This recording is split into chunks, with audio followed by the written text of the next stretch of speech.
وبركاته. الحمد لله نحمده ونستعينه ونستغفره ونؤمن به ونتوكل عليه ونعوذ بالله من شرور أنفسنا ومن سيئات أعمالنا من يهده الله فلا مضل له ومن يضلل فلا هادي له وأشهد أن لا إله إلا الله وحده لا شريك له وأشهد أن سيدنا وسندنا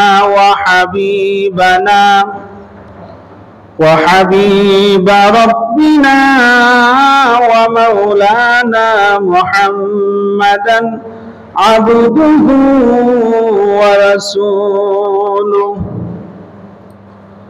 أرسله بالحق بشيرا ونذيرا وداعيا إلى الله بإذنه وسراجا منيرا أما بعد فأعوذ بالله من الشيطان الرجيم بسم الله الرحمن الرحيم يوم ترى المؤمنين والمؤمنات يسعى نورهم بين أيديهم وبأيمانهم بشراكم اليوم جنات تجري من تحتها الأنهار ذلك هو الفوز العظيم.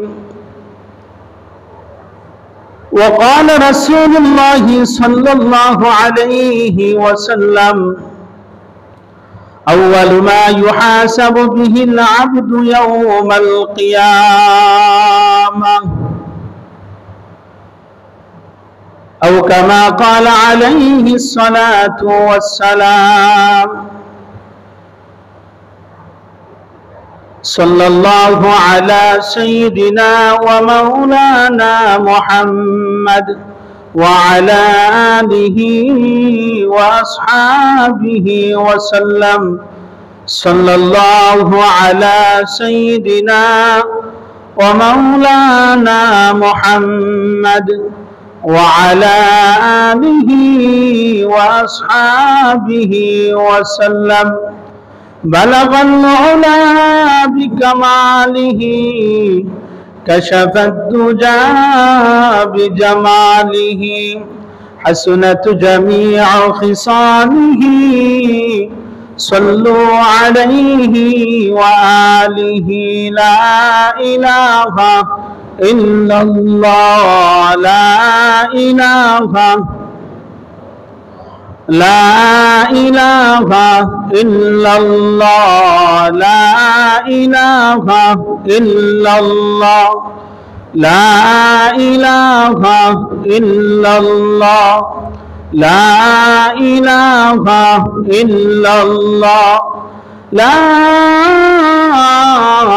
إله إلا الله محمد رسول الله صلى الله عليه وسلم. الحمد لله আল্লাহ পাক রব্বুল আলামিনের দরবারে অসংখ্য অগণিত শুকরিয়া যেই মহান রব্বুল আলামিন আমাদেরকে আজ পবিত্র জুমার দিনে জুমার নামাজ আদায় করার উপলক্ষে রব্বে কারীমের ঘরে এসে কিছু কথা বলার ও শোনার তৌফিক দান করেছেন। এজন্য আমরা সকলেই বলি আলহামদুলিল্লাহ। সম্মানিত মুসল্লিয়ানি কেরাম, আমরা গত জুমায় আলোচনা শুনেছিলাম নামাজের উপকারিতা নিয়ে। তা আমরা গত জুমায় এক এক করে 7টি উপকারিতা সম্পর্কে আলোচনা শুনেছি। ইনশাআল্লাহ আল্লাহ রাব্বুল আলামিন যদি আমাকে তৌফিক দান করেন, এই জুমায় 8 নম্বর উপকারিতা থেকে আমরা আলোচনা শুনব। ওমা তৌফিকি ইল্লা বিল্লাহ। মুহতারাম হাজিরিন কিরাম, আমি গত জুমায় বলেছিলাম যে নামাজ এটি এমন একটি ইবাদত, এই ইবাদত যদি ঠিক হয়ে যায় আপনার অন্যান্য ইবাদত এমনিতেই ঠিক বলে গণনা করা হবে। আর যদি আপনার নামাজ ঠিক না হয় তাহলে আপনার অন্যান্য ইবাদতও ঠিক হবে না। হাদিস শরীফের মধ্যে রাসূল আকরাম সাল্লাল্লাহু আলাইহি ওয়াসাল্লাম ইরশাদ করেছেন, আউয়ালু মা ইউহাসাবু বিহিল আবদু ইয়াউমাল কিয়ামাতিস সালাহ। কিয়ামতের দিন বান্দার আমলের মধ্যে সর্বপ্রথম নামাজের হিসাব নেওয়া হবে। ফাইন সলুহাত সলুহা ফাসা সাইরু আমালি। যদি আপনার আমল নামাজ ঠিক হয়ে যায়, এই নামাজ যদি ঠিক হয়ে যায় তাহলে আপনার অন্যান্য আমলগুলোও ঠিক বলে গণনা করা হবে। সুবহানাল্লাহ সুবহানাল্লাহ। ওয়া ইন ফাসাদাত ফাসাদা সাইরু আমালি। আর যদি আপনার নামাজ ঠিক না হয় তাহলে আপনার অন্যান্য আমলও সঠিক হবে না। এজন্য ভাই, আমরা খুবই মনোযোগ সহকারে আমলের নিয়তে আলোচনা শুনব ইনশাআল্লাহ। মুহতারাম হাজিরিন কিরাম, 8 নম্বর নামাজের উপকারিতা হলো, নামাজ এটি এমন একটি ইবাদত, যে ব্যক্তি নামাজ পড়বে আল্লাহ রাব্বুল আলামিন ওই ব্যক্তির মর্যাদাকে আরো বৃদ্ধি করে দেন। বলুন না সুবহানাল্লাহ সুবহানাল্লাহ। এবং তার গুনাহ আল্লাহ ক্ষমা করে দেন। সুবহানাল্লাহ। সহিহ মুসলিম শরীফের বর্ণনা এসেছে, নবীজি সাল্লাল্লাহু আলাইহি ওয়াসাল্লামের আযাদকৃত গোলাম হযরতে সাওবান রাদিয়াল্লাহু আনহু, ওনার নিকট জনৈক এক ব্যক্তি এসে বললেন যে আপনি আমাকে এমন একটি আমল শিখিয়ে দেন, এমন একটি আমলের কথা বলে দিন যে আমল করলে আল্লাহ রাব্বুল আলামিন আমাকে জান্নাতে প্রবেশ করাবেন। সুবহানাল্লাহ সুবহানাল্লাহ। কত গুরুত্বপূর্ণ প্রশ্ন। হযরত সাওবান রাদিয়াল্লাহু আনহু ওই জনৈক ব্যক্তির প্রশ্ন শুনে ফাসাকাতা, তিনি চুপ রইলেন, কোনো উত্তর দেননি। সুম্মা সাআলতুহু, আবারও তিনি তাকে বললেন, একই প্রশ্ন করলেন, এবারও তিনি ফাসাকাতা, চুপ রইলেন। তৃতীয়বার যখন আবার জিজ্ঞাসা করলেন তখন হযরতে সাওবান রাদিয়াল্লাহু আনহু বললেন, সাআলতু আন রাসূলিল্লাহি সাল্লাল্লাহু আলাইহি ওয়াসাল্লাম, আমি এই ব্যাপারে রাসূল আকরাম সাল্লাল্লাহু আলাইহি ওয়াসাল্লামকে জিজ্ঞাসা করেছিলাম। এই ব্যাপারে আমি নবীজি সাল্লাল্লাহু আলাইহি ওয়াসাল্লামকে জিজ্ঞাসা করেছিলাম। আল্লাহর নবী সাল্লাল্লাহু আলাইহি ওয়াসাল্লাম বললেন, ফাকালা আলাইকা বিকাসরাতিস সুজুদি লিল্লাহ। সুবহানাল্লাহ সুবহানাল্লাহ। নবীজি সাল্লাল্লাহু আলাইহি ওয়াসাল্লাম বললেন, তুমি অবশ্যই বেশি বেশি করে আল্লাহর জন্য সিজদা করো। সুবহানাল্লাহ সুবহানাল্লাহ। কেননা ফাইন্নাকা লা তাসজুদু লিল্লাহি সাজদা, তোমার একটা সাজদার বিনিময়ে আল্লাহ রাব্বুল আলামিনের জন্য যে সিজদা দিয়েছো, ওই সিজদার বিনিময়ে ইল্লা রাফাকাল্লাহু বিহা দারাজা, আল্লাহ রাব্বুল আলামিন তোমার ইজ্জত, তোমার মর্যাদাকে আরো এক ধাপ বৃদ্ধি করে দেন। বলুন না সুবহানাল্লাহ সুবহানাল্লাহ। ওয়া হাত্তা আনকা খাতাআকা, শুধু তাই নয়, তোমার গুনাহ আল্লাহ রাব্বুল আলামিন মুছে দেয়। বলুন না সুবহানাল্লাহ সুবহানাল্লাহ। এই হাদিস থেকে আমরা বুঝতে পারলাম যে বেশি বেশি সেজদা যারা দিবে, নামাজ যারা আদায় করবে, আল্লাহ তাদের মর্যাদা আরো বৃদ্ধি করে দেন, তাদের গুনাহগুলো আল্লাহ ক্ষমা করে দেন। সুবহানাল্লাহ, সুবহানাল্লাহ। মুহতারাম হাজিরিন কিরাম, আমরা সকলেই তো চাই জান্নাতে যাইতে, কি বলেন ভাই? আমরা সকলের একটি মনের আশা যে আমরা জান্নাতে যাব। বড় আশা নিয়ে আমরা ইবাদত করি যে আল্লাহ পাক আমাদেরকে জান্নাত দান করবেন। ওই জান্নাতের মধ্যে নবীদের কাছাকাছি কারা কারা থাকতে চান? একটু হাত উঠান যে আমরা নবীদের কাছাকাছি থাকতে চাই। আল্লাহ আমাদেরকে কবুল করেন, বলেন আমিন। দেখেন ভাই, কত চমৎকার হাদিস আল্লাহ রাসূল শুনিয়ে গিয়েছেন। হযরতে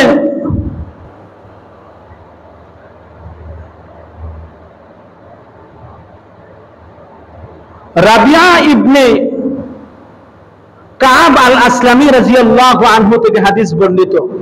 তিনি বলেন, কুনতু আবিতু মা রাসূলিল্লাহি সাল্লাল্লাহু আলাইহি ওয়াসাল্লাম, আমি নবীজি সাল্লাল্লাহু আলাইহি ওয়াসাল্লামের সঙ্গে রাত্রি যাপন করেছিলাম। ফারাআইতু বিওযুহি ওয়া হাজাতিহি, আমি ওনার ওযুর পানি ওযুর পানি এবং ওনার জরুরত যেই জিনিসগুলা, এগুলা আমি এনে দিতাম। নবীজি সাল্লাল্লাহু আলাইহি ওয়াসাল্লাম বললেন, ফাকাল আলী, তিনি আমাকে বললেন, সাল, তুমি আমার কাছে কোনো কিছু চাও। নবীজি ওযু করার পরে বললেন, আমার কাছে কোনো কিছু চাও। ওই সাহাবী তখন চাইলেন, ফাকুলতু আসআলুকা মুরাফাকাতাকা ফিল জান্নাহ ইয়া রাসূলুল্লাহ, আমি আপনার সঙ্গে জান্নাতে থাকতে চাই। বলুন না সুবহানাল্লাহ, সুবহানাল্লাহ। জান্নাতে আপনার কাছাকাছি থাকতে চাই। নবীজি বললেন, কাল আও গায়রা যালিকা, এছাড়া তুমি আর কি চাও? ওই সাহাবী আবারও বললেন, কুনতু ইয়া রাসূলুল্লাহ হুয়া যালিকা, কুনতু হুয়া যাকা ইয়া রাসূলুল্লাহ, আমি এটাই প্রার্থনা করি জান্নাতের মধ্যে আপনার কাছাকাছি আমি থাকতে পারি। বলুন না সুবহানাল্লাহ, সুবহানাল্লাহ। আল্লাহর নবী সাল্লাল্লাহু আলাইহি ওয়াসাল্লাম তখন বললেন, ক্বালা ফাআইন্নি আলা নাফসিকা বিকাসরাতি সুজুদ, তুমি তোমার নিঃস্বার্থ হাসিল করতে হলে তুমি বেশি বেশি করে সেজদা দিয়ে আমাকে তুমি সাহায্য করো। বলেন না সুবহানাল্লাহ, সুবহানাল্লাহ। এই হাদিস থেকে প্রমাণ হয় যে যত বেশি সেজদা দিবে, যত বেশি নামাজ পড়বে, তত বেশি আল্লাহ রাসূলের কাছাকাছি জান্নাতে থাকবে। সুবহানাল্লাহ, সুবহানাল্লাহ। আমার প্রিয় ভাইরা, তা আমাদের সকলেই আশা জান্নাতে যাওয়ার।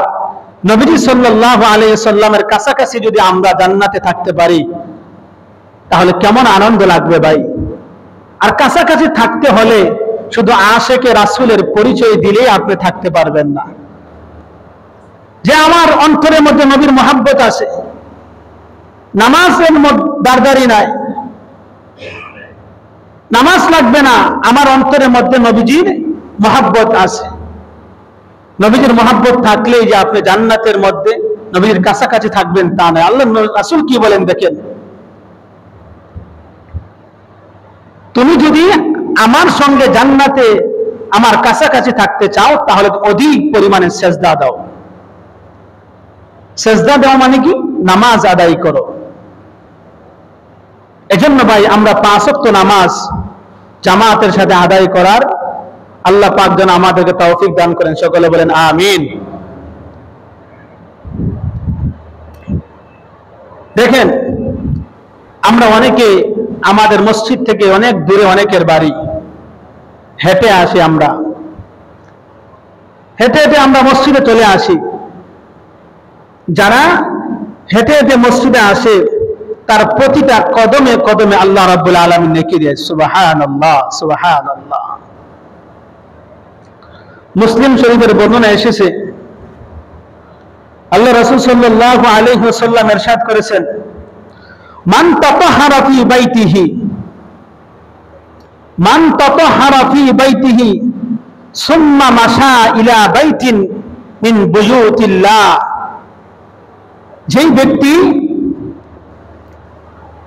ঘর থেকে পাক পবিত্র হয়ে, ঘর থেকে পাক পবিত্র হয়ে অর্থাৎ ওযু করে ঘর থেকে বের হয়ে আসে, সুম্মা মাশা ইলা বাইতিন মিন বুয়ুতিল্লাহ, আল্লাহর ঘর মসজিদের দিকে, মসজিদে যখন আসে, লিয়াকদিয়া ফারিদাতান মিন ফারাইদিল্লাহ,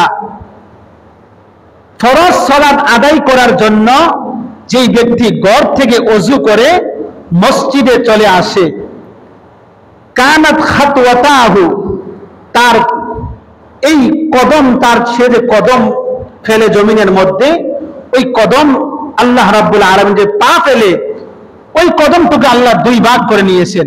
একবার ইহদাহুমা তাহাত্তুহু খাতিআ, আল্লাহ রাব্বুল আলামিন দেখেন, বান্দা যখন ঘর থেকে বের হয় ওযু করে, সে যখন ঘর থেকে বের হয় ওযু করে এক কদম তার ঘরের বাহিরে যখন রাখে, তখন আল্লাহ রাব্বুল আলামিন ওই কদম রাখার কারণে তার গুনাহ আল্লাহ মাফ করে দেয়। বলুন না সুবহানাল্লাহ, সুবহানাল্লাহ।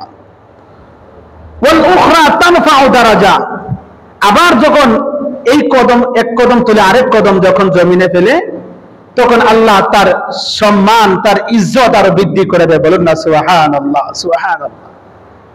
সাহাবায়ে কেরাম যাদের বাড়ি দূরে, তারা চেয়েছিলেন যে তাদের বাড়িটা যেন মসজিদ নববীর সাথে হয়, তাহলে তাড়াতাড়ি মসজিদে আসতে পারবে। যখন নবীজি সাল্লাল্লাহু আলাইহি ওয়াসাল্লামের পবিত্র জবান মোবারক দ্বারা এই হাদিস শুনলেন, তখন সাহাবায়ে কেরাম আর দূর থেকে আসার চেষ্টা করে নাই। যত দূর হোক, যত কদম ফেলাবে জমিনের মধ্যে পা রাখবে, তত কদমে কদমে তার নেকি হবে। সুবহানাল্লাহ, সুবহানাল্লাহ। তার মর্যাদা আল্লাহ রাব্বুল আলামিন বৃদ্ধি করে দেয়। আমার প্রিয় ভাইরা, যাদের বাড়ি দূরে, যাদের বাসা দূরে, দূর থেকে তারা মসজিদে আসে, তাদের জন্য এই হাদিস অনেক বড় সুসংবাদ।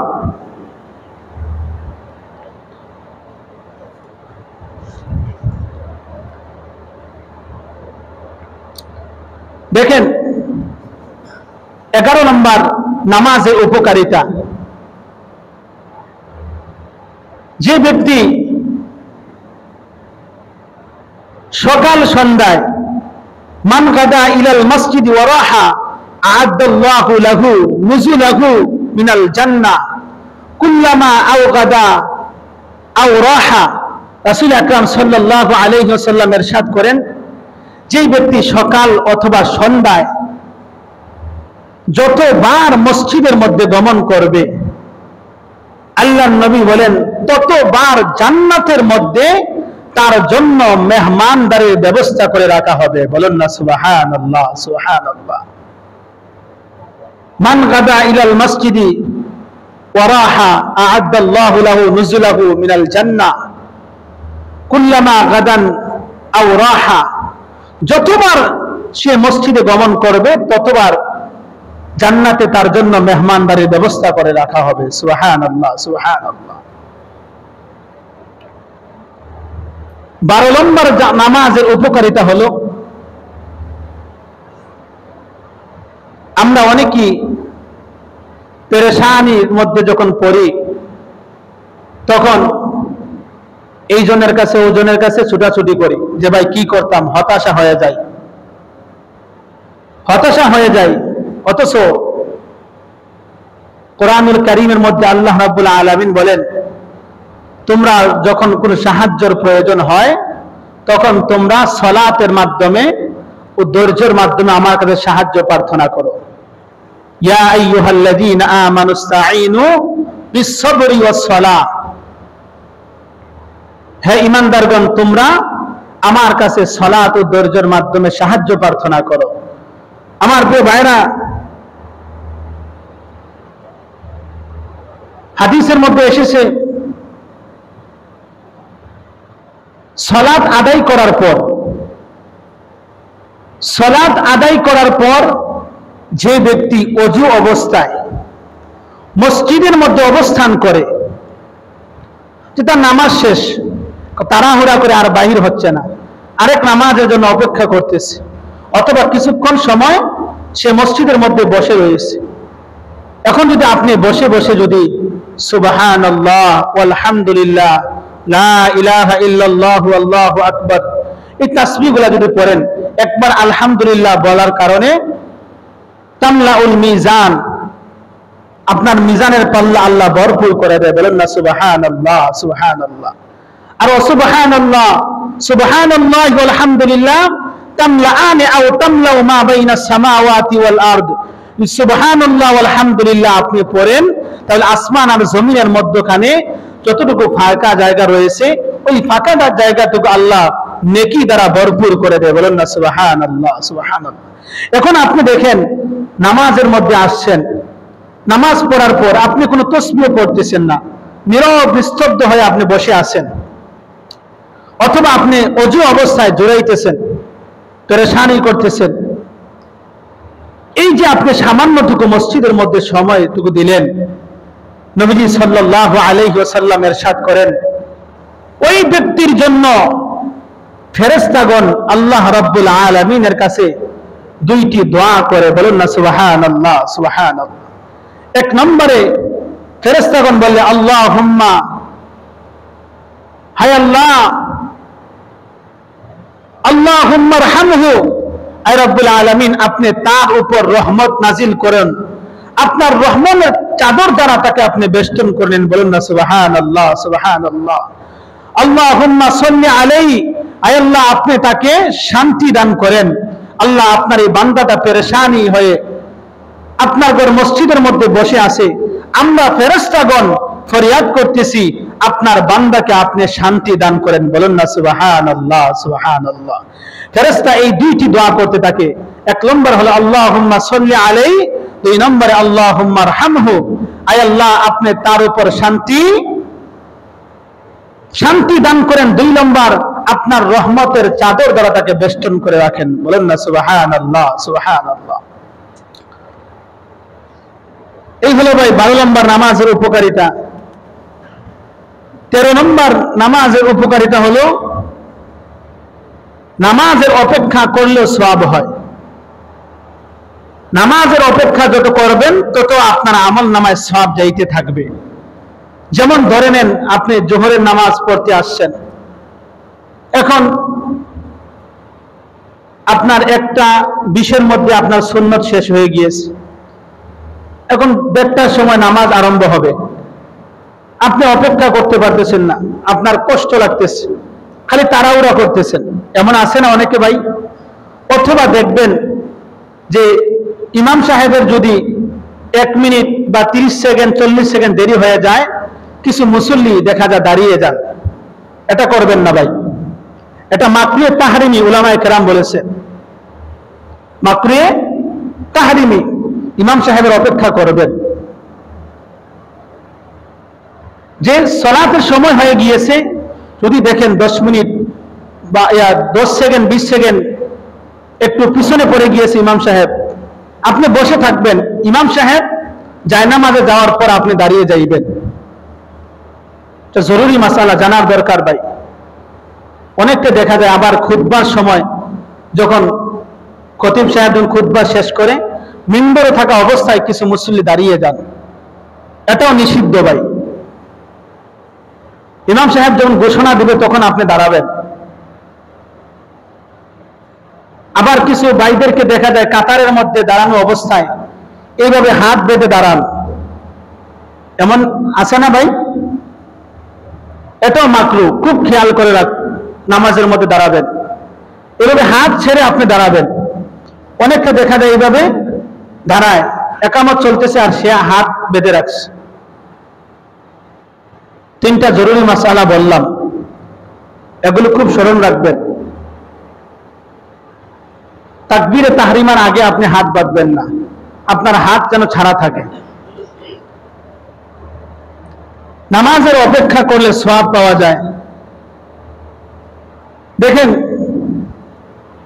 আল্লাহ রাসূল সাল্লাল্লাহু আলাইহি ওয়াসাল্লাম সাহাবায়ে কেরামদেরকে বললেন, আলা আদুল্লুকুম আলা মা ইয়ামহুল্লাহু বিহি দারাজাত, আমি কি তোমাদেরকে এমন কিছু বিষয়ের কথা বলে দেব না, এমন কিছু কাজের কথা, এমন কিছু আমলের কথা বলে দেব না যে আমলগুলো করলে আল্লাহ রাব্বুল আলামিন তোমাদের মর্যাদা আরো বৃদ্ধি করে দেন এবং তোমাদের গুনাহগুলো আল্লাহ ক্ষমা করে দেন। সুবহানাল্লাহ, সুবহানাল্লাহ। সাহাবায়ে কেরাম বলেন, ক্বালু বালা ইয়া রাসূলুল্লাহ, ইয়া রাসূলুল্লাহ, অবশ্যই আপনি বলে দেন। নবীজি সাল্লাল্লাহু আলাইহি ওয়াসাল্লাম তখন ইরশাদ করলেন, ইসবাগুল ওযু আলাল মাকারিহ, অসুবিধা ও কষ্ট থাকা সত্ত্বেও তোমরা ভালোভাবে ওযু করবা। আপনার মুখের মধ্যে একটু ব্যথা পেয়েছেন, অথবা হাতের মধ্যে ব্যথা পেয়েছেন, অথবা পায়ের মধ্যে ব্যথা পেয়েছেন, এখন দেখা যাচ্ছে যে এখানে হাত দিলে আপনার হাতে ব্যথা করে, ওই যে একটু অসুবিধা লাগতেছেন আপনার, এই অসুবিধা কষ্ট সহ্য করে আপনি যদি ওযু করেন। 2 নম্বরে আল্লাহ রাসূল বলেন, ওয়াকাসরাতুল খুতা ইলাল মাসাজিদ, পায়ে হেঁটে মসজিদের মধ্যে আসে। 1 নম্বর অসুবিধা ও কষ্ট থাকা সত্ত্বেও যে পরিপূর্ণভাবে ওযু করবে। 2 নম্বর পায়ে হেঁটে যে নামাজের মধ্যে আসবে, মসজিদের দিকে আসবে। 3 নম্বর ওয়া ইনতিজারুস সালাতি বাদা সালাহ, নামাজের জন্য এক সালাত আদায় করার পর আরেক সালাতের জন্য অপেক্ষা করবে, ইন্তজার করবে। এই 3টি কাজ যেই করবে, গাছের পাতা যেভাবে ঝরে আপনার শরীর থেকে আপনার গুনাহগুলা এভাবে ঝরে যায়। বলুন না সুবহানাল্লাহ, সুবহানাল্লাহ। এইজন্য ভাই, নামাজের জন্য অপেক্ষা করবেন। আপনি এই যে সামান্য 30 সেকেন্ড আর 1 মিনিট আপনি অপেক্ষা করেছেন, আপনার জন্য লস নাই, আপনার জন্য লস হয়েছে। যতক্ষণ আপনি অপেক্ষা করবেন সালাতের জন্য, ততক্ষণ আপনার গুনাহ ঝরতে থাকবে, আপনার মর্যাদা বৃদ্ধি হতে থাকবে। বলুন না সুবহানাল্লাহ, সুবহানাল্লাহ। এগুলো ভাই আমি বানিয়ে বলতেছি না, হাদিস থেকে আলোচনা করতেছি। 14 নম্বর দেখেন নামাজের উপকারিতা। যে ব্যক্তি ঘর থেকে ওযু করে বের হয়ে আসবে, ঘর থেকে ওযু করে বের হয়ে আসে, মসজিদের মধ্যে নামাজের মধ্যে দাঁড়িয়ে যাবে, আজরুহু কাআজরিল হাজিল ইহরাম, হাজী সাহেব ইহরামের কাপড় পরিধান করে হজ করে যেই সওয়াব পাবে, আপনিও সেই সওয়াব পেয়ে যাবেন। বলুন না সুবহানাল্লাহ, সুবহানাল্লাহ, সুবহানাল্লাহ। আমার প্রিয় ভাইরা, এই ব্যাপারে আরেকটি হাদিস আসছে, সহিহুল জামে কিতাবের নাম, এই কিতাবের মধ্যে হাদিস আসছে। হযরত আবু হুরায়রা রাদিয়াল্লাহু আনহু থেকে হাদিস বর্ণিত, তিনি বলেন, ইজা তাওয়াদ্দাউ আহাদুকুম ফি বাইতিহি, যে ব্যক্তি ওযু করে ঘর থেকে বের হবে, সুম্মা আতাল মাসজিদা, অতঃপর মসজিদে আসবে, কানা ফি সালাতিন হাত্তা ইয়ারজিআ, সে ব্যক্তি ওই বাড়ি যাওয়া পর্যন্ত নামাজের মধ্যেই থেকে যায়। বলুন না সুবহানাল্লাহ, সুবহানাল্লাহ। তবে শর্ত হলো, এখন যদি আপনি দোকানপাটের মধ্যে সময় লাগান, টিভির মধ্যে গিয়ে বসে যান, অথবা গল্প গুজর করে নাস্তার মধ্যে, তাহলে এই সওয়াব পাবেন না। আর না, বাড়ির থেকে আপনি নামাজের উদ্দেশ্যে বের হয়ে আসছেন, ওই বাড়ি যাওয়া পর্যন্ত, যতক্ষণ পর্যন্ত আপনি বাড়িতে যাবেন না, ততক্ষণ পর্যন্ত আপনি নামাজের হালতেই রয়েছেন। ওই নামাজের হালতে থাকলে যে সওয়াব হতো, এমন সওয়াব আপনার আমলনামায় আল্লাহ পাক দান করবেন। বলুন না সুবহানাল্লাহ, সুবহানাল্লাহ। কত উপকারিতা ভাই নামাজের, কত ফজিলত। একবার শীতকালে নবীর এক সাহাবী হযরত আবু যর রাদিয়াল্লাহু আনহুকে নিয়ে আল্লাহ রাসূল বের হলেন সকালবেলা। শীতের মৌসুমে দেখবেন গাছ থেকে অনেক পাতা ঝরে। আল্লাহ রাসূল সাল্লাল্লাহু আলাইহি সাল্লাম দেখতেছেন একটি গাছ থেকে কিছু পাতা ঝরতেছে। নবীজি সাল্লাল্লাহু আলাইহি ওয়াসাল্লাম হযরত আবু যর রাদিয়াল্লাহু আনহুকে ডাক দিয়ে বললেন, আবু যর, দেখো এই গাছ থেকে কিভাবে পাতা ঝরতেছে। নবীজি দুইটা ডাল ধরে ওই গাছে আরেকটু জাখিনি দিলেন। ওই গাছের অবশিষ্ট যে পাতাগুলো রয়েছে এগুলো এক এক করে ঝরে পড়ে গিয়েছে। আল্লাহ রাসূল সাল্লাল্লাহু আলাইহি ওয়াসাল্লাম তখন বললেন, ও আবু যর, কোন মুসলমান বান্দা যখন 5 ওয়াক্ত নামাজ খুশু খুজুর সাথে পাবন্দির সাথে আদায় করে, ওই গাছ থেকে যেভাবে এক এক করে তার পাতাগুলো ঝরে পড়ে গিয়েছে, ওই বান্দার শরীর থেকে তার সমস্ত গুনাহগুলো ঝরে পড়ে যায়। সুবহানাল্লাহ, সুবহানাল্লাহ। আরেকটি হাদিস রয়েছে, আল্লাহ রাসূল বলেন, তোমাদের কারো বাড়ির সামনে যদি একটা নহর থাকে অথবা একটা পুকুর থাকে, ওই পুকুরের মধ্যে যদি কোনো বান্দা দৈনন্দিন প্রত্যেক দিন যদি 5 বার গোসল করে ভালোভাবে, তাহলে কি তার শরীরে কোনো ময়লা থাকবে? কথা বলেন। প্রত্যেক দিন যদি 5 বার ভালোভাবে গোসল করে তার শরীরে কোনো ময়লা থাকবে না।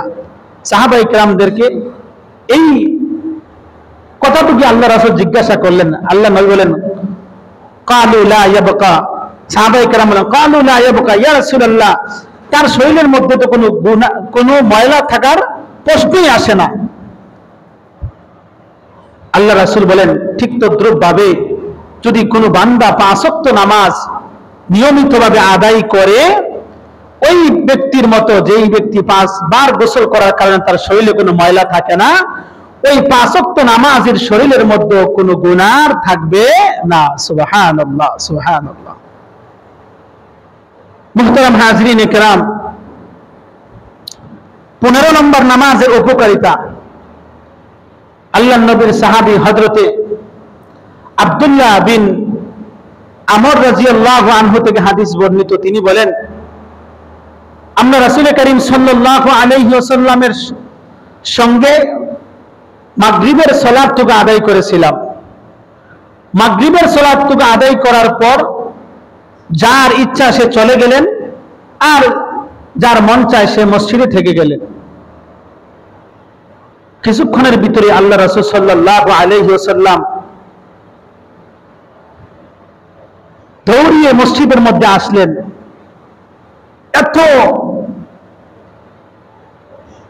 তাড়াতাড়ি নবীজি মসজিদের মধ্যে আসলেন, হাদিসের মধ্যে আসছে আল্লাহ রাসূল সাল্লাল্লাহু আলাইহি ওয়াসাল্লাম খুব দ্রুত শ্বাস ফেলাইতে লাগলেন। এরপর আল্লাহ রাসূল ওনার 2 হাত মোবারক, ওনার 2 পা মোবারকের মধ্যে হাত রেখে তিনি বসে গেলেন। বসে গিয়ে বললেন, তোমাদের জন্য সুসংবাদ রয়েছে, তোমাদের প্রতিপালক আল্লাহ রাব্বুল আলামিন আসমানের একটি দরজা খুলে দিয়েছেন। বলুন না সুবহান।